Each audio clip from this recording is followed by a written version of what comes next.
Good morning and welcome into another edition of Conversations with Paul Brown. You heard from Mr. Wayne Rogers. He served in the Navy in the North Atlantic and in the Pacific, and he told us about some of his experiences, but we didn't get to touch on what he has been doing after he retired after 30 plus years in education, concluding that distinguished career as principal at Palmetto Middle School. And we're going to get into some of that. But what he's done since his retirement has been just fascinating, and we're going to talk about that. How difficult was it when you realized that you were going to retire and get out of education after 30 some plus years? Was that a hard decision, or was it easy to make? No, it really wasn't. By this time, I had maintained my interest in the military. A few short years in the South Carolina National Guard, transferring to the active military,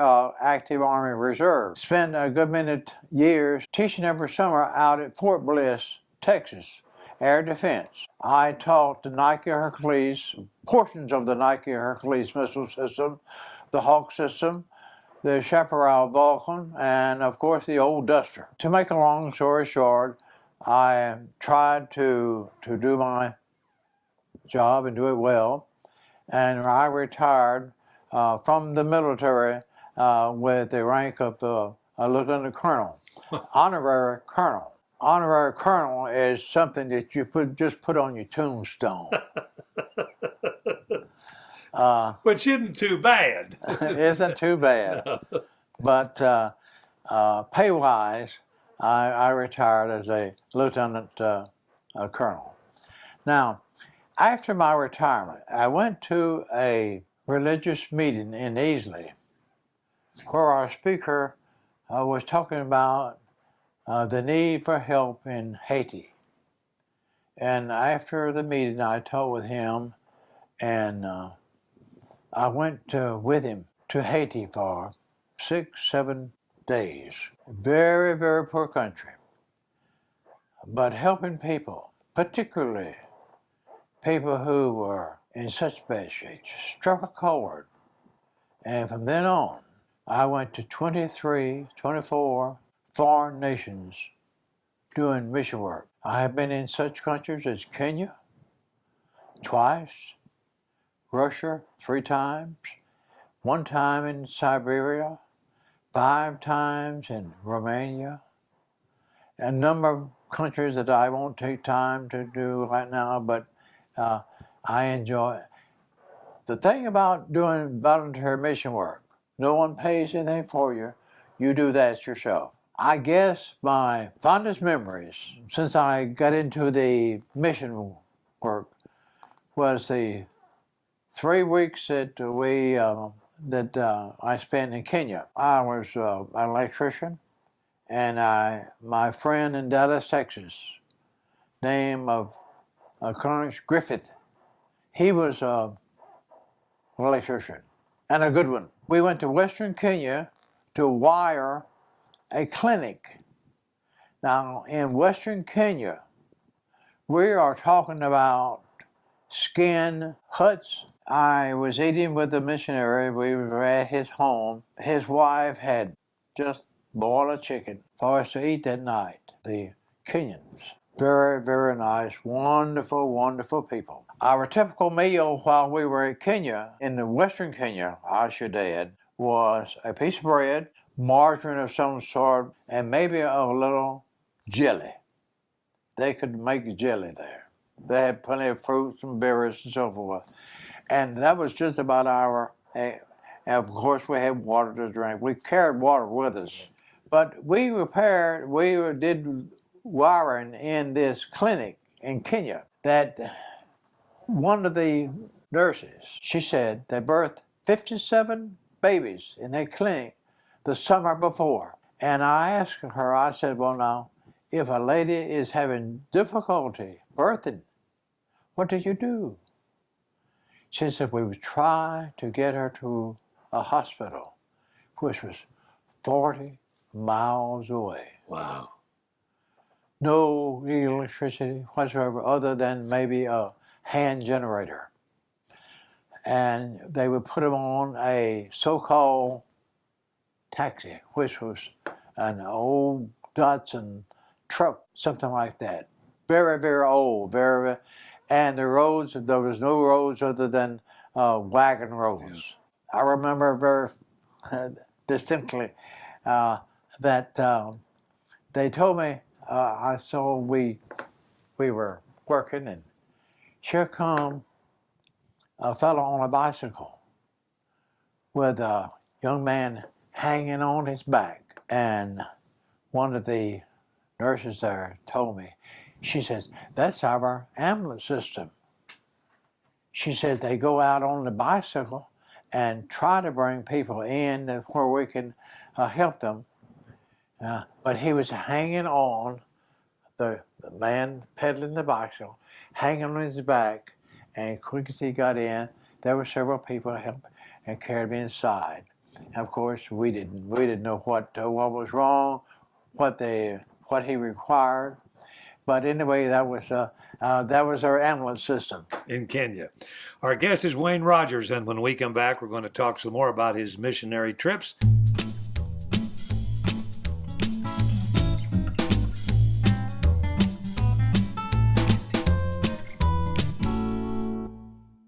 Welcome back to Conversations with Paul Brown. Wayne Rogers is our guest today. When you took these volunteer missionary trips that you had to pay for, who were you under the auspices of? Okay.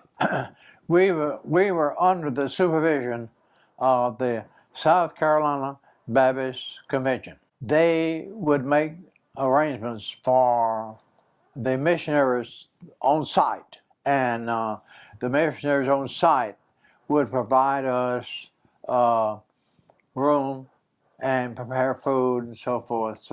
And I suppose there was some subsistence from the South Carolina Baptist Convention to those missionaries who had to buy some extra food for us to eat when we were there.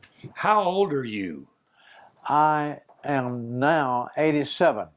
I'll be, I am now 97 and will be 98 the 24th of April. That's what I thought, 97 years old. Yes, sir. And when was your last missionary trip? My last missionary trip was, as I remember, was 2004. It was in a remote area of Romania. We went there to build a church for what is known in that country as gypsies. Right. Now, the gypsies in Romania are a class of people. They're not what we might classify as gypsies in the United States. Right. Some of the gypsies in the Romania, they almost die. Maybe some do die during the severe winter months. We went there to build a church, which we did, and it gave them a place of worship, and even a place for comfort, a measure of comfort, I might add, in the wintertime. It was a pretty good sized building. And I went there with a bunch of missionaries from Dallas, Texas, which my good friend Griff came with them on that particular time. As you look back on your lifetime, Mr. Rogers, you certainly have been one to whom service has become second nature. You grew up on that farm, your dad dies, you join the military to serve your mother, to make sure that they don't lose the family farm. Yes.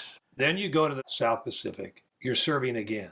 And then you come back and you end up leaving Furman and serving again as an educator. And then you retire and you're still serving. I try to go to church 3 times a week.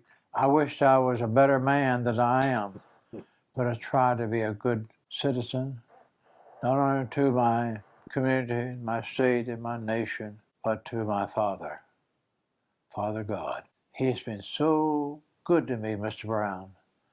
I just cannot thank him enough. He has pulled me out of he has pulled my chestnuts out of the fire so many times, And let me add this at this point in time. I am happy. I am content. And contentment is a big thing. Contentment is a big thing. I think contentment could add years to your life. You know, Tom Brokaw, in his book, The Greatest Generation, the biggest generation of our history came from the Great Depression. We learned to live, and we learned to live within our means. It was a hard lesson. It was a hard lesson, but we did it. Had you not had that experience, had your generation not gone through the Great Depression, you're saying that the greatest generation might not have been as great because of what they learned during That's that Great exactly what I'm saying. Exactly what I'm saying. I you know, going back to Furman, I'm not a real smart man. I know that. There's many, many thousands of people that I'm grateful for. I'm grateful for folks who can take the atom, and split an atom, and understand what happens when they do. I'm grateful for that. I'm also grateful for the common man, the man who makes D's and C's and realizes he needs to do better. Lord has been so good to me. He's provided everything. I don't, Mr. Brown, I don't need one thing. I don't need one thing in this world. I have everything that I need. And that's a lot to say. Yeah. My health, for instance, tomorrow I go to my internist and he'll say, Wayne, I can't find a thing wrong with you. And I am so grateful for my health, for instance. I don't see well, and not as good as I would like to. I don't hear as well as I would like to, but I hear enough, and I see enough. You've got to be thankful for your kids. Tell me about them and how well they've done and how proud you are of them. My oldest daughter went to the old Furman University Greenville hospital system that trained nurses. What's her name? Bridget Bradley. She then went back to school and became a nurse practitioner. She's now working at Emory University Hospital as a nurse practitioner. Our middle child was Tony Rogers. He has now been a respiratory therapist in Greenville Memorial Hospital for some 20-odd years. Our youngest daughter, Laura Jo Evans, went to Anderson College at that time for 2 years, finished up her college work in Winthrop, graduated in Winthrop in 1982, later went back to school, got her postgraduate work, her master's degree in library science. She's now finishing up a career at Palmetto Middle School as a librarian. She'll be retiring. Her plans are to retire at the end of this year after serving some 30 years in the education business. Mr. Rogers was the principal at Palmetto Middle School, where his daughter has now been the librarian for 30 years. That's got to be really special. Yes, it is. She's a special girl.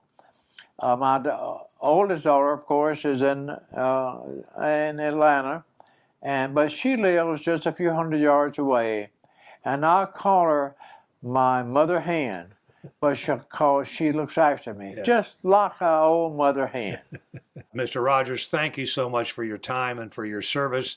Appreciate everything you've done, and we invite all of you to be back with us next week, same time, for our next edition of Conversations with Paul Brown. Until then, take care, everybody.